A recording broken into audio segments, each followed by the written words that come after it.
프리토크 정치평론입니다. 헌재의 대통령 탄핵 인용 결정에 부당한 거래 의혹이 제기되고 있습니다. 자유우파 진영에서는 헌재의 폐지설까지도 조심스럽게 나오고 있습니다. 이 와중에 더불어민주당은 이상하리 많지 헌재의 구성에 집착하고 있습니다. 오늘은 헌재 구성과 대행 정치라는 주제로 말씀을 드리겠습니다. 시청하시는 도중 구독, 좋아요 부탁드립니다. 지난해 12월 14일 국회에서 사기 내란죄로 윤 대통령에 대한 탄핵 소추를 의결한 이후 대통령 공백 하에서 행정부를 이끌어갈 대통령 직무 대행 체제가 출범했었습니다. 당시 국무총리였던 한덕수 대통령 권한대행은 국회에서 추천한 헌법재판관 3인을 임명하지 않았다는 중죄, 이게 중죄가 되나요? 그런 중죄 때문에 헌정사상 처음으로 국회에서 탄핵소추가 되었습니다. 헌법재판관이 얼마나 막중한 자리이길래 그들을 임명하지 않았다고 대통령 대행을 탄핵시켜 파면시키려 하는 겁니까? 더불어민주당의 막가파 행태를 보여주는 생생한 증거라 할 수 있습니다. 한 대행은 여야 합의를 거치지 않았다는 이유로 3명의 헌법재판관 임명을 보류하고 국회에서 합의를 거쳐 오라고 요구했습니다.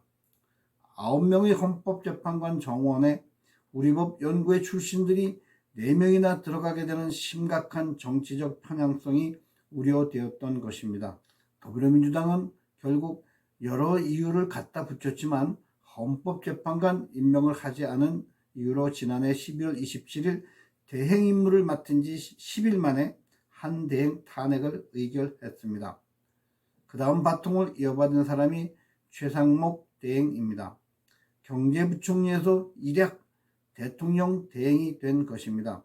최 대행은 취임 4일 만에 예상을 깨고 헌법재판관 2명을 임명했습니다. 여당목 조한창과 야당목 정계선이 그들입니다. 마은혁은 여야 합의가 없었다는 이유로 임명하지 않았습니다. 마은혁만 제외한 것이 아무도 예상치 못한 변수였던 것입니다. 여야 양 진영에서 최 대행에 대한 극심한 비난이 쏟아졌습니다. 여당 측에서는 아무도 임명하지 않아야 된다는 것이고 야당은 마은혁도 함께 임명해야 한다는 것이었습니다. 현실적으로 두 사람을 임명하지 않았으면 헌재는 6인 체제로 정상 운영이 어려운 실정이었습니다. 이진숙 방통위원장의 가처분 신청이 받아들여져 법률상 7인 이상으로 규정된 헌재의 심리가 6인 체제로도 가능하도록 결정되었지만 그 의결의 효력이 다른 재판에도 미칠지는 의견이 분분했었습니다. 자칫 대통령을 비롯 헌재에 계류된 정부 측 인사들의 탄핵 심리 절차가 무작정 지연될 위기도 있었던 것입니다. 더불어민주당에서는 최 대행에 대해 탄핵 경고를 남발했지만 실행에 옮기지는 않았습니다. 몸조심하라는 이재명의 경고까지 있었지만 여당에서 비난을 받고 있는 최 대행을 굳이 탄핵까지 할 이유는 없었을 것입니다. 적의 적은 우군이라는 생각, 최 대행은 여야 각 한 명의 재판관을 임명함으로써 헌재가 한쪽으로 급격히 기우는 것을 막아내며 헌재의 정상 운영에도 일정 부분 기여를 했습니다. 결과적으로 그가 지키려 했던 헌재의 재판관 구성 비율은 탄핵 결정에서 우파 재판관이 변절로 무위로 끝나게 됐지만 말입니다. 무조건 우리 쪽 아니면 안 된다는 비난만 퍼부으며 대립각만 세우면 합의가 이루어질 수는 없습니다. 아무리 꼴보기 싫고 정통성도 인정하기 싫은 야당이지만 현실적으로 절대 다수의 의석을 갖고 있기 때문입니다. 그런 의미에서 최 대행의 마은혁을 뺀 2명 임명은 신의 한 수에 가깝다 하겠습니다. 3월 24일 한덕수 대행이 국회에서 탄핵 소추된 지 87일 만에 원직으로 복귀했습니다. 여전히 헌법재판소 관련 현안이 걸려있는 상태였습니다. 마은혁 임명 문제와 대통령 탄핵 선고가 남아 있었습니다. 4월 4일 헌재는 재판 거래 의혹 오명을 남기며 윤 대통령 탄핵을 인용했습니다. 그때까지 마은혁은 임명되지 않았습니다. 쓰레기 같은 치욕적 판결을 마은혁 없이 헌재가 해낸 것입니다. 이제부터 한대행은 60일 남은 조기 대선을 관리해야 하는 막중한 책임을 지게 되었습니다. 사태는 여기서 일단락되는 줄 알았습니다. 사실 그런 일만 해도 과중한 업무이기 때문입니다. 그런데 한대행은 4월 8일 국무회의 의결을 거쳐 전격적으로 대법관 1인과 헌법재판관 1인을 임명했습니다. 마용주 대법관과 논란의 중심에 있던 마은혁이 그들입니다. 그리고 대통령목 헌법재판관 2인도 함께 지명했습니다. 이완규 법제처장과 서울고법 함상훈 부장판사가 그들입니다. 대통령 몫의 대법관이나 헌법재판관은 임용 1년쯤 전부터 인선과 검증을 거쳐오기 때문에 대통령의 계엄선포 이전에 이미 내정이 된 상태였습니다. 우파 진영에서 마은혁 임명에 대한 비난이 들끓었지만 하나 주고 셋 얻는다는 계산법이었습니다. 상대방이 있는 한 다 가져갈 수는 없을 것입니다. 최상목 부총리가 남긴 마은혁을 이번에 한대행이 제대로 활용한 것입니다. 마용주 대법관은 국회의 동의 절차도 지난해 12월 27일 마쳤기 때문에 한대행의 임명에 법률적 하자는 없습니다. 이번에 지명된 헌법재판관 2인은 국회의 동의가 없더라도 30일 경과하면 대행이 정식 재판관으로 임명할 수 있습니다. 더불어민주당은 또 전가의 보도인 탄핵을 운운하고 있습니다. 그러나 조기 대선을 앞두고 그런 무리수를 쓰기는 쉽지 않을 것입니다. 이번 발빠른 인사 역시 대행 정치의 묘수라 할 수 있습니다. 그런데 정작 웃기는 것은 더불어민주당입니다. 대행은 모든 임명 절차에 개입해서는 안 된다고 해놓고 집요하게 마은혁 임명 압박을 했습니다. 그들은 윤 대통령 탄핵 인용을 이미 이루어 소기의 목적을 달성했기 때문에 한 발 물러서도 됐습니다.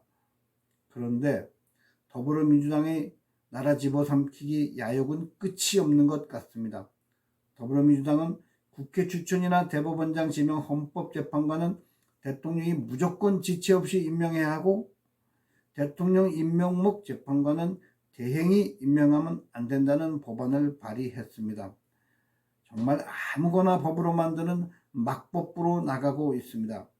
최소한의 부끄러움도 보이지 않고 있습니다. 그들에게는 마은혁 임명은 당연한 것이고 대행이 대통령 임명권을 행사하면 안 된다는 것입니다. 그래서 임기가 끝낸 2명 재판관 문영배와 이미선이 임기 6개월 연장 법안을 발의했습니다. 법 개정을 통해 현재의 헌재 구도를 그대로 유지하려는 흉계를 갖고 있었던 겁니다.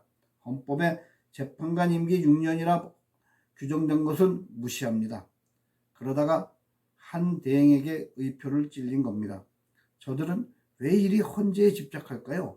바로 이재명의 사법 리스크와 직결되어 있기 때문입니다. 공직선거법 위반만 하더라도 현행 법률에서 규정한 벌금 100만 원 이상이면 의원직 상실 등을 규정한 양형이 지나치게 가혹하다는 여론을 조성하며 위헌 신청을 하려는 의도가 보입니다. 공직선거법상 허위사실 유포가 가벼이 취급될 경우의 선거의 혼탁상은 관심에 없습니다.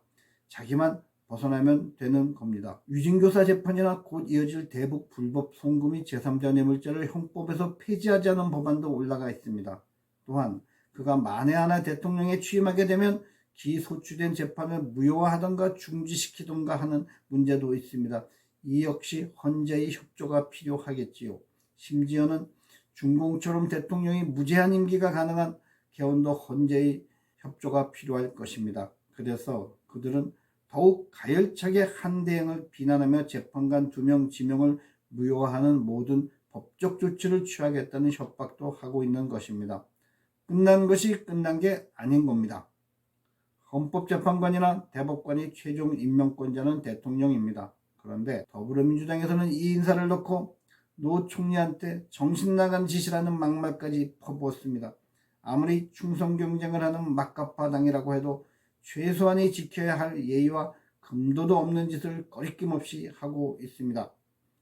이재명은 한대행을 향해 자기가 대통령이 된 데 착각한 것 같다고 비아냥거렸습니다. 이재명이 할 말은 아니죠. 개헌 및 탄핵 정국에서 대통령 놀이를 하고 있는 게 누군데 말입니다. 적반하장도 분수가 있어야 합니다. 아마 대통령 놀이는 내 거라는 생각일까요? 이제 헌재 관련 남은 현안은 헌재 소장 임명입니다. 이 역시 국회의 동의 절차를 거쳐야 합니다. 기수만 따지면 새로 임명된 이완규 법제처장이 사시 23기로 가장 높은 것으로 알려졌습니다. 퇴임자를 제외한다면 헌법재판관 중 김영도 재판관이 29기이니 기수로 보아 이완규 재판관이 헌재 소장에 유력할 수도 있습니다. 기수를 중요시하는 게 법조의 관례이지만 그가 흔치 않은 검찰 출신이라는 것이 걸림돌일 수도 있고 전임 대통령 몫이라 생각할 더불어민주당의 처절한 반대가 따를 것으로 예상됩니다. 따라서 한대행이 새로이 헌재소장을 무리해서 임명할 것으로 보이지는 않습니다. 재수없는 건 헌재의 얍삽함입니다. 헌재는 4월 10일 재판관 전원일치로 박성재 법무장관 탄핵을 기각했습니다. 일단 이거로 연막을 쳐놓고 그리고는 한대행이 지명한 2명의 재판관에 대한 지명 취소 헌법소원 가처분 신청의 주심을 마은혁에게 맡겼습니다. 다시 한번 국민을 기만하는 짓거리를 벌이고 있습니다. 마은혁에는 복수혈전 기회인가요? 어떻게 구성이 되든 이런 헌재가 굳고 축내면서 필요한지 의문입니다. 역사 속으로 사라질 날이 머지 않을 겁니다. 이제 한대행에게는 국민적 관심사인 부정선거 의혹을 불식시킬 국가적 난제가 기다리고 있습니다. 첩첩산중을 헤쳐나가야 합니다. 대통령이 계엄의 이유 중 하나라고 밝혔던 선거관리 공정에 관한 문제가 남아있는 것입니다. 선거 부정의 온상으로 알려진 사전투표를 여하히 최소화하고 수개표를 관철시킬지에 한덕수 대항의 해안을 기대해 봅니다. polittalk 김승재 주필이었습니다. 감사합니다.